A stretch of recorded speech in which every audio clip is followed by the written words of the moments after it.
हमारा नज़रिया जैसा होता है हम वैसा ही देखते, सुनते और समझ पाते हैं। अगर हमारी आंखों के चश्मे पर धूल जमी हुई है तो हमें पूरी दुनिया ही धुंधली नजर आती है। जिस रंग का हमारा चश्मा होता है दुनिया भी वैसी ही दिखाई देती है। हम चाह कर भी वास्तविक दुनिया को नहीं देख सकते जब तक कि अपने चश्मे रूपी नज़रिए को साफ नहीं कर लेते। नज़रिया ही हमारे देखने का तरीका है, दृष्टिकोण है, और इसी के आधार पर हम जीवन में अपने कदम आगे बढ़ाते हैं। नकारात्मक नज़रिया जहां हमें सीमाओं में कैद करता है, हमारे लिए परेशानियां, मुसीबतें बढ़ाता है, वहीं सकारात्मक नज़रिया हमें सीमा मुक्त करता है, जीने की नई राहें दिखाता है। हमारे देखने के तरीके का निर्माण बचपन से ही होने लगता है। जिस तरह का वातावरण परिवार के लोग हमें मिलते हैं, हमें सोचने, समझने व देखने का तरीका समझाते हैं, उसी तरह हमारा दृष्टिकोण या नज़रिया बनता चला जाता है और हम आजीवन उसी दृष्टिकोण से जीवन को देखते, परखते व समझते हैं। दृष्टिकोण का व्यक्तित्व पर कितना प्रभाव पड़ता है, इस संदर्भ में एक कथानक बहुत प्रेरणास्पद है। एक गुरुकुल में दो राजकुमार पढ़ते थे। दोनों अलग अलग राज्यों के वारिस थे। एक दिन उनके आचार्य उन्हें उद्यान में घुमाने ले गए। तभी आचार्य की नज़र आम के एक पेड़ पर पड़ी। एक बालक आया और पेड़ की डालों पर डंडा मारकर फल तोड़ने लगा। आचार्य ने राजकुमारों से पूछा, इस विषय में तुम दोनों की क्या राय है? पहले राजकुमार ने कहा, गुरुदेव, वृक्ष भी बगैर डंडा खाए फल नहीं देता, यानी लोगों पर दबाव डालकर ही उनसे कोई काम कराया जा सकता है। दूसरा राजकुमार बोला, गुरुजी, मुझे लगता है कि जिस प्रकार यह पेड़ डंडे खाकर भी मीठे आम दे रहा है, उसी तरह व्यक्ति भी स्वयं दुख सहकर दूसरों को सुख दे सकता है, अपमान के बदले उपकार कर सकता है। गुरुदेव मुस्कुराए और बोले, देखो, जीवन में दृष्टिकोण ही महत्वपूर्ण है। एक ही घटना पर तुम दोनों की राय अलग है क्योंकि तुम्हारी दृष्टि में भिन्नता है। मनुष्य अपनी दृष्टि के अनुसार ही जीवन की व्याख्या करता है, उसी के अनुरूप कार्य करता है और उसी अनुसार फल भोगता है। ठीक ऐसे ही हर मनुष्य अपनी स्वाभाविक प्रकृति लेकर जन्म लेता है।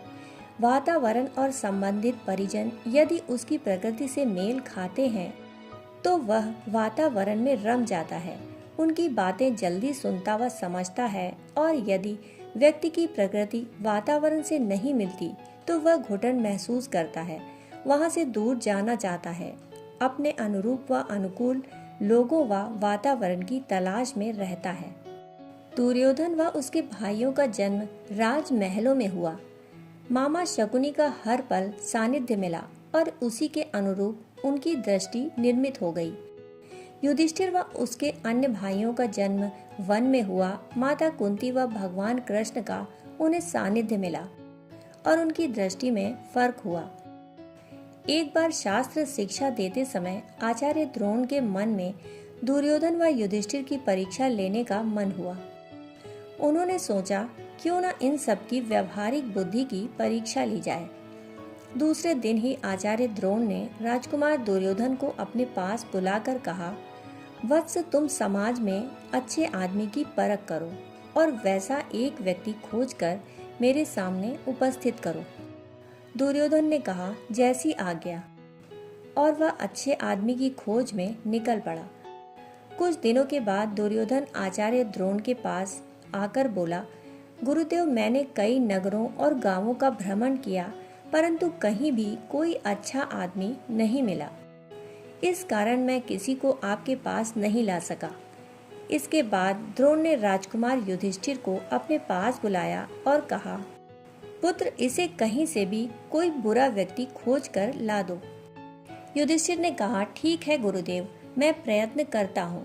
इतना कहकर वह बुरे व्यक्ति की खोज में निकल पड़े। काफी दिनों बाद युधिष्ठिर आचार्य द्रोण के पास वापस लौटे। आचार्य ने युधिष्ठिर से पूछा, किसी बुरे व्यक्ति को साथ लाए? युधिष्ठिर ने कहा, गुरुदेव, मैंने सब जगह बुरे व्यक्ति की खोज की, पर मुझे कोई भी बुरा व्यक्ति नहीं मिला। इस कारण मैं खाली हाथ ही लौट आया। शिष्यों ने पूछा, गुरुवर ऐसा क्यों हुआ कि दुर्योधन को कोई अच्छा व्यक्ति नहीं मिला और युधिष्ठिर किसी बुरे व्यक्ति को नहीं खोज सके? आचार्य द्रोण मुस्कुराए और बोले, जो व्यक्ति जैसा होता है उसे सारे लोग वैसे ही दिखाई देते हैं। इसलिए दुर्योधन को कोई अच्छा व्यक्ति नहीं मिला और युधिष्ठिर को कोई बुरा आदमी नहीं मिल सका। वास्तव में हमें संसार वैसा ही दिखाई देता है जैसा हमारा देखने का नजरिया होता है। संत कबीरदास जी कहते हैं, बुरा जो देखन मैं चला, बुरा न मिलिया कोई, जो दिल खोजा आपना, मुझसा बुरा न कोई। अर्थात यदि बुराई की खोज की जाए तो सबसे पहले बुराई हमें स्वयं में ही बहुत मिल जाएगी। हम व्यर्थ ही दूसरों के दोष ढूंढने में लगे रहते हैं। सबसे पहले हमें अपने अंदर झांक कर देखना चाहिए कि कहीं मुझ में ही कोई दोष तो नहीं छिपा है। हमारी सबसे बड़ी गलतफहमी यह होती है कि हम स्वयं को गलत नहीं ठहरा पाते, स्वयं को सदैव सही मानते हैं और यह सोचते हैं कि हमसे तो कोई भूल हो ही नहीं सकती। दरअसल यह हमारा अहम है जो हमें यह सोचने के लिए मजबूर करता है। वास्तव में अपने अंदर के दोषों के कारण ही हम दूसरों में दोष देखते हैं। आत्मा की आवरण में छाई हुई कालिक ही हमें बाहर नजर आती है। यदि यह कालिक साफ कर दी जाए तो बाहर भी सब साफ साफ दिखने लगेगा। एक बार एक युवा दंपत्ति ने रहने के लिए अपने नए घर में प्रवेश किया और घर गृहस्थी की सभी सामग्रियां सजाने में लग गए। घर को व्यवस्थित करने में जुट गए। सामान को व्यवस्थित करने के बाद जब वे अपनी बालकनी में बैठे तो उन्होंने अपने सामने के घर में धुले हुए कपड़ों को सूखते देखा। पत्नी कहने लगी, कितने गंदे कपड़े धोए हैं, शायद इन्हें धोने का तरीका नहीं पता। इस बात पर पति ने ज्यादा ध्यान नहीं दिया। अगले दिन सुबह नाश्ते पर फिर वही बात हुई। कई दिनों तक पत्नी पड़ोस के साफ कपड़े न धोए जाने पर अफसोस जताती रही। एक दिन रविवार को जब वे दंपत्ति फुर्सत से बालकनी में बैठे तो पत्नी ने देखा कि पड़ोस के कपड़े काफी चमकदार नजर आ रहे हैं।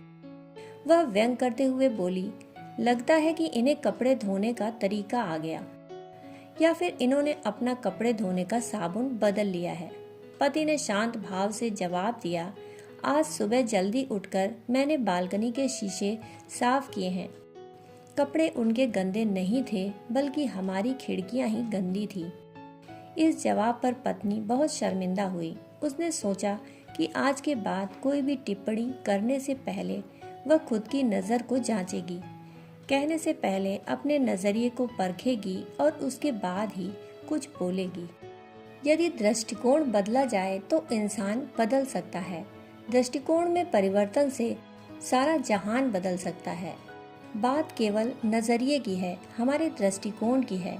यदि नजरिया साफ सुथरा हो, सकारात्मक हो, तो जीवन की दिशा ही बदल जाती है, रंगत निखरती है। और यदि नजरिया नकारात्मक हो तो जीवन की दिशा उस गर्त में जाती है जहाँ से उबरना निकलना आसान नहीं होता। यह निर्णय हमें लेना है कि हमें किस नजरिए को अपनाना है और अपने निर्मित हो चुके नजरिए को कैसे सुधारना है। कहानी सुनने के लिए आपका बहुत बहुत आभार। फिर मिलते हैं ऐसी ही कहानियों के साथ। तब तक के लिए धन्यवाद।